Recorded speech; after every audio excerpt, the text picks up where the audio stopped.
If you got two functioning brain cells, your prediction for the Max Holloway versus Conor McGregor fight scheduled for July 11th is probably that the Irishman is easy prey for the Hawaiian.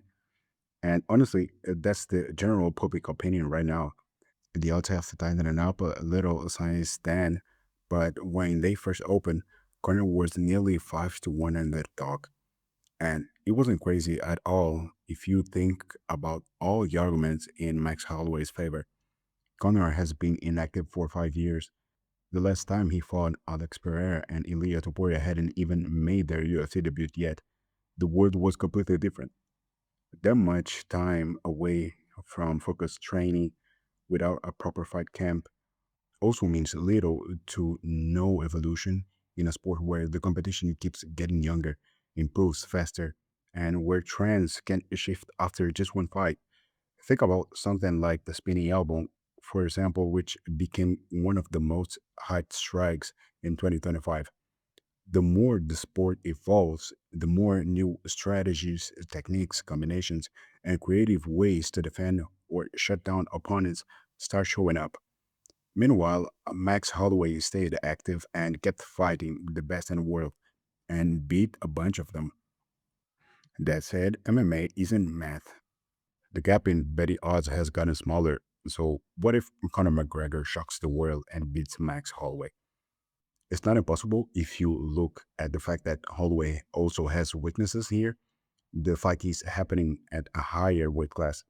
Holloway doesn't have the same chin he used to have anymore. Not at featherweight, not at lightweight. Now imagine him at welterweight. That's clearly a physical disadvantage for the Hawaiian.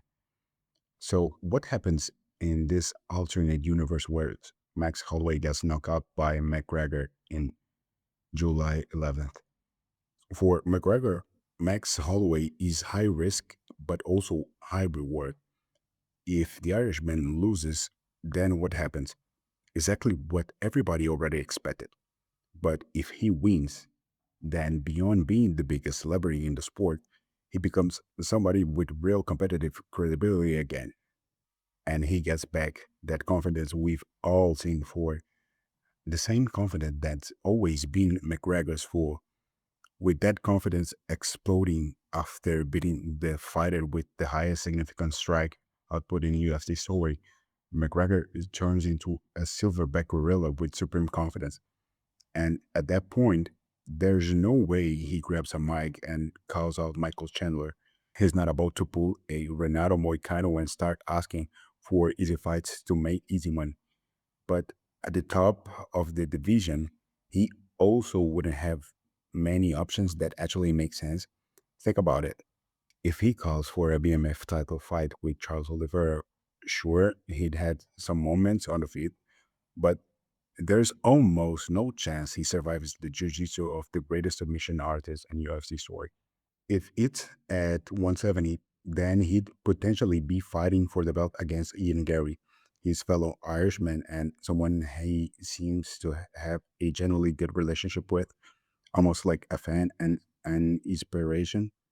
I find it hard to imagine McGregor wanting to trash talk with that guy, or Islam Makhachev, someone he'd instantly have history with because of everything that happened with Habib Nurmagomedov, who beat McGregor when McGregor was younger.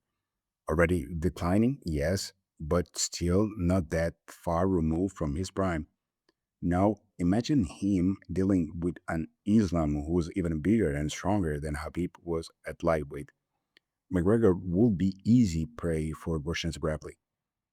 And speaking of McGregor and Islam, what do they have in common? A powerful physique.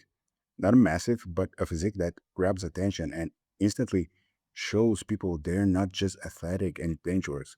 They actually look athletic and dangerous too. They don't have that heavyweight body type, and no disrespect to all the athletes in that division.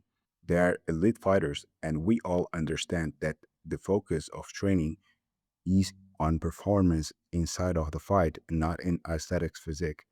But for you, especially if you're not a professional MMA fighter, trust me, it's not enough to be dangerous if you do Muay Thai, MMA, Jiu Jitsu, Judo, Karate, whatever. martial art maybe, you also need to look dangerous. Can you build a physique just as impressive or even better with calisthenics? Absolutely. I've been training for 9 years and I've got plenty of experiences helping people transforming their physique into a version of themselves they've never seen before. Click on the link pinned in the comment, get in touch with me, and start your transformation today. Now let's get back to the video. Now, after those three options fall apart, what's left? Nothing less than the Spanish Georgian superstar Ilia El Matador Topuria, who was the favorite heading into the White House card on June 14th against Justin Gaethje in a title unification fight. If the stars line up, McGregor himself already predicted exactly how to beat Topuria in one of the most viral MMA clips in 2024. And honestly, it was funny as hell. Topuria himself said in an interview that he's rooting for Conor McGregor to beat Holloway, so that after one more fight to build his confidence back up, they can face each other. It sounds like a Georgian's plan to fight Islam Makhachev after the White House event, and then eventually take the McGregor fight after that. But if Conor wins in July and Topuria unifies the belt at the White House card, I think it becomes almost impossible for UFC not capitalize on the timing and book for a super fight. Personally, I'd much rather watch McGregor versus Topuria than Topuria versus Islam. That will be the fight of the century, the biggest MMA fight in history, a clash of generations. And if Conor beats Holloway, the UFC cannot let the opportunity slip away. Thank you so much for watching all of the way through. My name is Ivan, so comment hello Ivan down below so I know you made it to the end. And let me know what you think happens if Conor beats Max Holloway.